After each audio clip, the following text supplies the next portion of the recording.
لبيك اللهم لبيك লাব্বাইক আল্লাহুম্মা লাব্বাইক ধ্বনিতে মুখর আরাফাতের ময়দান বাংলা সহ ৩৫ ভাষায় সম্প্রচার হবে হজের খুতবা, মুসলিম উম্মার ঐক্য ও বিশ্ব শান্তি কামনা।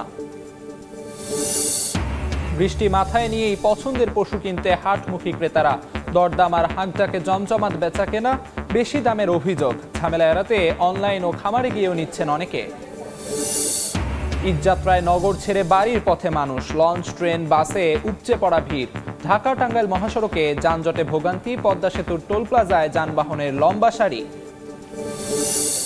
জাতীয় ঈদগাহে প্রধান জামাত সকাল 7:30টায়, বৃষ্টি হলে 8টায়, 12 ঘন্টার মধ্যে অপসারণ করা হবে কোরবানির বর্জ্য, আশ্বাস ডিএসসিসির।